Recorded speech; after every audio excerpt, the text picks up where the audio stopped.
Hello friends, இன்றைக்கி நம்ம சேனலில் ஒரு ஹெல்த்தியான ரெசிபி எப்படி செய்கிறதுன்னு பார்க்கலாம். நாள்பட்ட இடுப்பு வலி, முதுகு வலி, கால் வலி இருக்கிறவங்களும் ரத்தம் அதிகரிக்கணும், எலும்பில் நல்லா ஸ்ட்ராங்காக இருக்கணும்னு நினைக்கிறவங்களும் இந்த ரெசிபியை ட்ரை பண்ணி பாருங்கள். 10 நிமிஷத்தில் செஞ்சிடலாம்.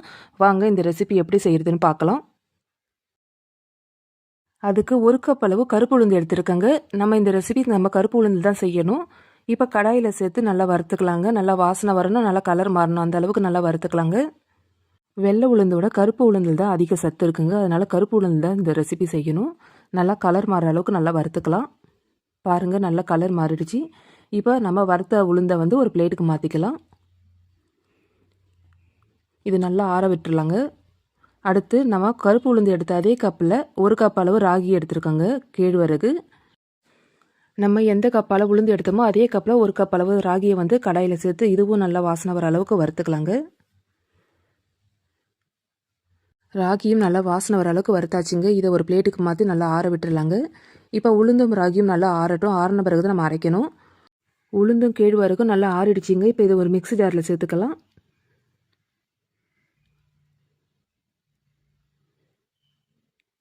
இது கூட கொஞ்சமாக சுக்கை இடித்து வச்சுருக்காங்க, அதையும் சேர்த்துக்கலாம். வாசனைக்கு ஒரு 3 ஏலக்காய் எடுத்து வச்சுருக்காங்க, அதையும் சேர்த்துக்கலாம். இப்போ மூடி போட்டு நல்லா நைஸாக அரைச்சிட்டு வந்துடலாங்க. பாருங்கள், இந்த அளவுக்கு நைஸாக அரைச்சிட்டு வந்துடணும். நம்ம உளுந்தும் கேழ்வரகும் நல்லா வறுத்து அரைக்கிறதுனால சீக்கிரமாகவே நைஸாக மஞ்சிருங்க மிக்சியில். அதே சமயத்தில் நல்லா வாசனையாகவும் இருக்கும். பாருங்கள், இந்த அளவுக்கு நல்லா நைஸாக அரைச்சி எடுத்துக்கணும். இப்போ நம்ம அரைச்ச மாவை ஒரு அரை கிளாஸ் அளவு எடுத்துருக்கோங்க. மீதி இருக்கிற மாவை ஒரு டப்பியில் ஸ்டோர் பண்ணி வச்சுக்கிட்டிங்கன்னா எப்போ வேணாலும் நம்ம இந்த ரெசிபியை செஞ்சு சாப்பிட்லாங்க. மீதி மாவு ஒரு கப்பில் நம்ம ஸ்டோர் பண்ணி வச்சுக்கலாம். இப்போ நம்ம அரை கப் அளவு மாவு எடுத்துருந்தோம். இது ஒரு பேனில் சேர்த்துக்கலாம். அரை கப் மாவுக்கு 4 கிளாஸ் அளவு தண்ணி வச்சிங்கன்னா கரெக்டாக இருக்குங்க. ரொம்ப அதிகமாக வச்சுட்டிங்கன்னா ரொம்ப தண்ணியாக இருக்கிற மாதிரி இருக்கும். அரை கப் மாவுக்கு 4 கிளாஸ் அளவு தண்ணி வச்சுக்கோங்க. இப்போ அடுப்பை ஆன் பண்ணாமல் தான் நம்ம செய்யணும். இப்போ தண்ணிலாம் சேர்த்து நல்லா கலந்து விட்ட பிறகு தான் நம்ம அடுப்பை ஆன் பண்ணணும். பாருங்கள், இப்போ நல்லா கட்டி இல்லாமல் நல்லா கலந்து விட்டாச்சு. இப்போ அடுப்பை ஆன் பண்ணிவிட்டு நல்லா கலந்து விட்டுக்கிட்டே இருங்க. நல்லா கொதிக்கிற ஸ்டேஜ் வரைக்கும் நம்ம கலந்து விட்டுக்கிட்டே தான் இருக்கணும். பாருங்கள், கொதிக்க ஆரம்பிச்சிடுச்சு. நல்லா கொதிக்க ஆரம்பித்த பிறகு அடுப்பை நல்லா சிம்மில் வச்சுட்டு ஒரு 5 நிமிஷம் நல்லா கொதிக்கட்டுங்க. நல்லா கொதித்த பிறகு கொஞ்சமாக உப்பு சேர்த்துக்கலாம். அடுத்து மாவு எடுத்த அதே கிளாஸில் நம்ம 3/4 கிளாஸ் அளவு வெல்லம் எடுத்துக்கலாங்க. வெல்லம் இல்லை நாட்டு சர்க்கரை இல்லைன்னா சர்க்கரை எது வேணாலும் சேர்த்துக்கலாம். வெல்லம் நல்லா கரையிற அளவுக்கு நல்லா கலந்து விட்டுக்குங்க. வெல்லம்லாம் நல்லா கரைஞ்சி வரணும். அடுப்பு சிம்மில் வச்சுட்டு ஒரு 2லேருந்து 3 நிமிஷம் நல்லா கொதிக்க விட்டுருங்க. வெள்ளம்லாம் நல்லா கரைஞ்சி வரட்டும். 3 நிமிஷம் ஆயிடுச்சுங்க. பாருங்கள், வெள்ளம்லாம் நல்லா கரைஞ்சி வந்துடுச்சு.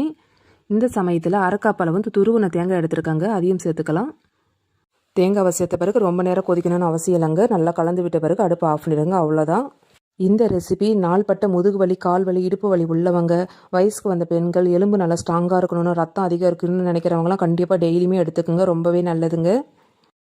டீ காஃபிக்கு பதிலாக நம்ம இந்த ரெசிபி டெய்லியுமே நம்ம செஞ்சு சாப்பிட்டிங்கன்னா ரொம்பவே உடம்புக்கு நல்லதுங்க.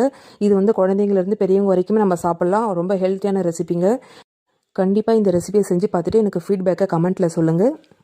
கண்டிப்பாக இந்த வீடியோ உங்களுக்கு பிடிக்கும்னு நினைக்கிறேன். பிடிச்சிருந்தால் லைக் பண்ணுங்கள், ஷேர் பண்ணுங்கள், கமெண்ட் பண்ணுங்கள். மறக்காமல் நம்ம சேனலை சப்ஸ்கிரைப் பண்ணிக்கோங்க. பக்கத்தில் இருக்கிற பெல் ஐக்கானை கிளிக் பண்ணுங்கள். நெக்ஸ்ட் வீடியோவில் உங்களை மீட் பண்ணலாம். நன்றி, வணக்கம்.